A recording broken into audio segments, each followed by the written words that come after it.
Madame, Monsieur, l'actualité est plutôt tenace de ces dernières semaines. Ce sont les inondations et leur lot de sinistrés.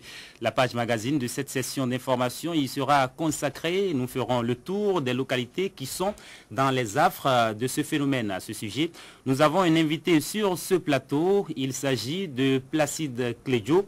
Il est maître assistant des universités CAMES en environnement et en aménagement du territoire. Avec lui, nous verrons les circonstances à l'origine de la situation de grandes inondations que vit le Bénin depuis quelques semaines. Il va aussi nous expliquer ce à quoi on doit s'attendre dans les jours à venir, si le bout du tunnel est proche ou pas. Docteur Clédio, bonjour. Bonjour, monsieur le journaliste. Alors, ce n'est pas la première fois que nous assistons à des inondations dans la ville de Cotonou, mais cette année, il faut reconnaître que le phénomène a pris des proportions, à tout point de vue, alarmantes. Pourquoi il y a autant d'eau dans la ville de Cotonou et environ cette année? Oui, merci. Vous devez remarquer que les eaux que nous avons à Cotonou, les quartiers qui sont inondés, en fait, là, c'est les quartiers qui sont au sud du lac. Donc, c'est les eaux du lac en descendant, comme le lac a une forme évasée, et l'eau s'étale et ça inonde. Donc, ce sont ces quartiers plutôt que vous avez montré tout à l'heure. Donc, c'est pourquoi vous avez c'est le débordement des eaux du lac qui a entraîné vraiment cette inondation-là. Le lac Nokoué. Et pourquoi le lac Nokoué a débordé? Le lac Nokoué a débordé parce que les eaux issues de Lomé de la rivière Sceaux, ce sont ces eaux-là qui nourrissent en fait le lac Nokoué. Et cette année, on a déjà enregistré à partir du mois de juin une forte quantité d'eau en amont. Donc, au nord, dans les environs de Parakou, Tchaourou et autres, on a enregistré une grande quantité d'eau. Et en ce moment, moi j'ai déjà averti. J'ai fait écrire un article pour dire, attention, en septembre, là, ce sera très dur. Mais on n'a pas écouté.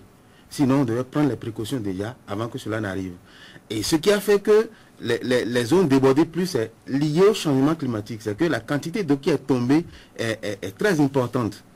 Et en matière de changement climatique, c'est les deux extrêmes. Lorsqu'on commence la saison pluvieuse, les pluies seront très abondantes. Et dès qu'on va aborder la saison sèche sera très rude. Oui. Donc ce qui nous attend maintenant en dehors de l'eau, dès que l'eau va partir d'ici un mois, d'ici un mois ça va partir, mais en saison sèche ce sera encore très rude.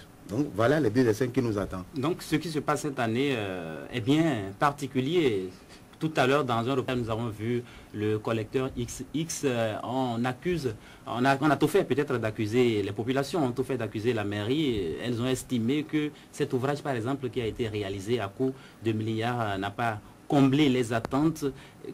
Est-ce que quelque part, cela ne dépasse pas donc les compétences de ce collecteur-là? Parce que vous avez dit tantôt que le lac Nokoué a débordé. Est-ce que cela veut dire que le collecteur s'est retrouvé, le collecteur et les caniveaux qui sont dans la ville de Cotonou se sont retrouvés en dessous du niveau de ce lac-là? En fait, ces collecteurs-là devaient drainer les eaux vers le lac. Mais la quantité d'eau qui est tombée cette année, c'est ça que je disais tantôt, c'est une grande quantité, ce qui fait que les collecteurs ne peuvent contenir. Au lieu d'envoyer de l'eau vers le lac, maintenant, ces collecteurs reçoivent de l'eau du lac. Et cette quantité d'eau est très importante et ce n'est pas fini. Ce n'est pas fini. À la date d'aujourd'hui, maintenant, pendant une semaine, l'eau va toujours descendre. Donc, ces collecteurs servent plutôt maintenant de voie de canalisation pour les eaux, pour pouvoir inonder davantage. Ce n'est pas une faute qu'il faut... La faute n'est pas incriminée vraiment à la mairie ou bien aux autorités. Non. C'est un ouvrage qui a été réalisé, bien sûr, dans l'intention de drainer les eaux. Mais ce qui arrive maintenant, c'est lié à la quantité d'eau qui est tombée. Et c'est en fonction de l'élévation de la température à la surface du globe. Donc vous allez remarquer que ce n'est pas seulement l'Ouémé qui est en crue, mais le Niger. Depuis que le Niger était en crue, j'avais écrit encore pour dire attention, le Niger en crue, ça veut dire que nous aurons des problèmes au sud ici. Et je voulais faire remarquer que le bassin du Niger est différent du bassin de l'Ouémé. Donc les eaux du nord, lorsque je parle des eaux du nord, ce n'est pas que c'est les eaux du Niger et autres qui descendent ici. Non, c'est à partir de Tchaourou Parakou que nous avons le bassin de l'Ouémé et ces eaux-là descendent maintenant vers le sud pour pouvoir pour nourrir le lac Nokoué. Le lac Nokoué ayant une forme évasée, double pratiquement sa surface en période de crue. Donc c'est les changements climatiques et ce n'est pas prévisible. Déjà que c'est arrivé, il faut s'attendre maintenant à une suite.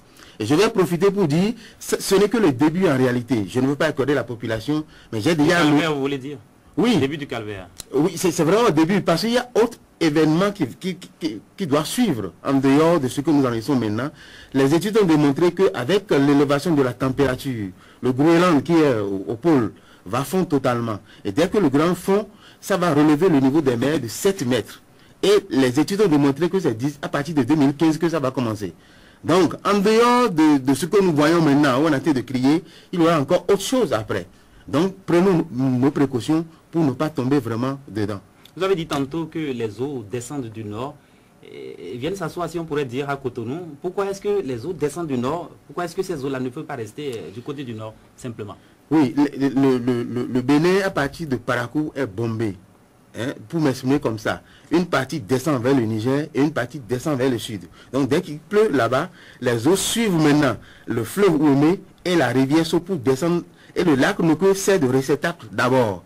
Donc, les eaux s'accumulent là d'abord, passent par le canal de Totche et regagnent la lagune de Porte-Nouveau.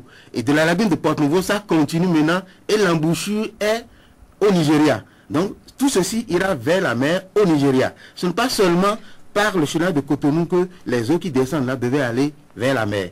Donc, j'ai entendu sur les ondes, certains disent qu'il faut aller enlever les pierres et que c'est ça qui bloque. Ce n'est pas du tout vrai.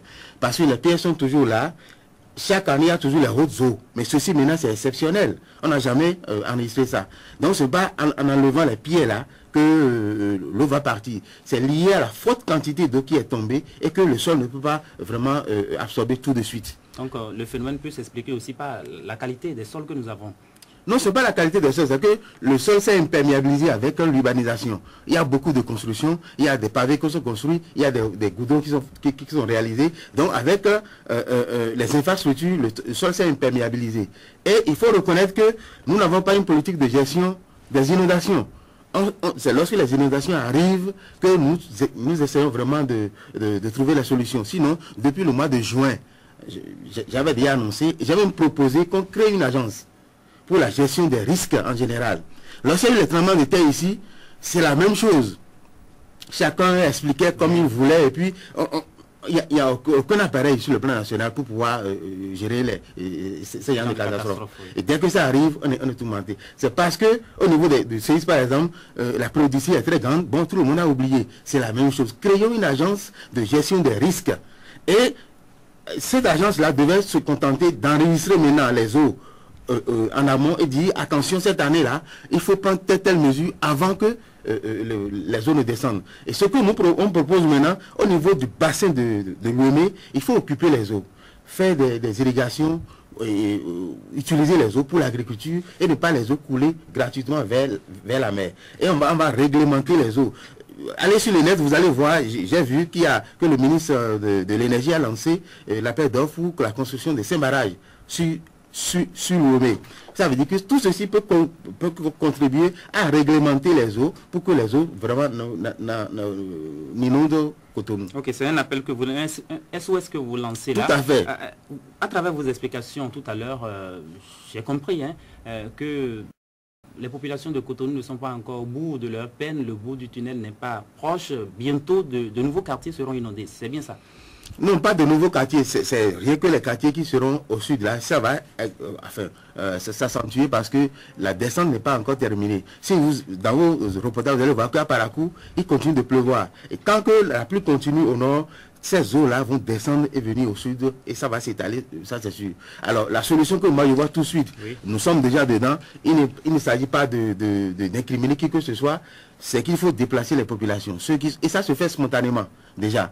Il y a des populations qui sont déplacées et ceux qui ont des amis et par affinité, les gens se déplacent. Donc on va encourager la chose pour que dans l'intercommunalité, je ne mets pas l'État dedans, non. Oui. Moi, je vois ça dans la gestion de l'intercommunalité. C'est la commune qui doit s'associer. D'abord. D'abord, c'est ça, avec le préfet en tête, pour pouvoir gérer cette situation.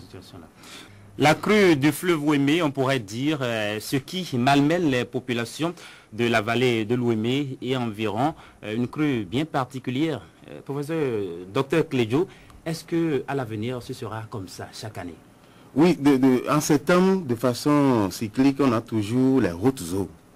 Donc, avec la quantité de tombées, l'Ouémé gonfle, augmente de volume, on a les hautes eaux chaque année en septembre. Hein? Donc c'est ce qui devait arriver.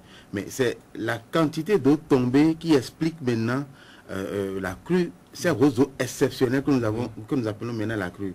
Et nous, on s'amusait, lorsqu'on a annoncé, personne n'a rien dit. Dès que Dassa a commencé par avoir l'inondation, on a donné une semaine pour dire, après Dassa, maintenant ce serait la zone de Zenando, Péréquois et autres. Et c'est arrivé. Après ça, on dit, bon, Bonou aussi va commencer par crier maintenant. Après Bonou, c'est Soava. Après Soava, Cotonou. Donc on a suivi la progression. Et en fait, les eaux mettent 45 jours pour quitter le nord, pour venir au sud. Donc s'il pleut au nord abondamment, après 45 jours, il faut savoir que ceux qui sont à Cotonou vont commencer par crier. Donc, en matière de diagnostic, nous savons déjà ce pourquoi ces choses arrivent. C'est de trouver la solution. Et c'est pour cette solution qu'on est en train de... Moi, je me bats tout le temps. Ce n'est pas aujourd'hui seulement. Il y a 2 ans, j'ai écrit pour dire, voilà la situation. Et les scientifiques, de façon générale, à l'université, il y a beaucoup d'écrits sur ces phénomènes-là. Et vous proposez quoi concrètement? Je t'ai déjà dit une agence. Oui. Et sur le plan national, c'est l'utilité de relancer l'agenda spatial. C'est-à-dire? Le document de cadrage pour voir les grands aménagements qu'il faut sur le plan national. Ces grands aménagements-là, c'est de dire, par exemple, le bassin de Lomé en général, comment il faut aménager. C'est ça qui doit prendre en compte. Et je disais que régler les problèmes d'inondation à Cotonou, ce n'est plus le ressort maintenant de la mairie de Cotonou. C'est un truc national où il faut gérer, occuper les eaux en amont pour que les eaux soient réglementées avant de descendre au sud. Donc, je demande fortement qu'on puisse vraiment relancer l'agenda spatial. Je sais que les gens sont en train de le faire, mais ça piétine. Et je disais que ce document-là devait servir de base, de campagne pour les présidentiables à partir du mois de mars. Il doit prendre ça et chacun devait identifier des aspects de ce document qui doit dire, voilà ce que moi je vais vulgariser dès que je serai vraiment président. Sinon, on laisse les présidentielles et chacun voit là où il y a la popularité et il essaie de trouver une solution à ces populations pour pouvoir faire sa campagne et se faire élire. Non, désormais on va essayer de le faire comme ça pour que le pays soit vraiment développé et éviter ces cas de situation. Ok, docteur Clédio, merci pour toutes ces explications. Le grand format. Merci.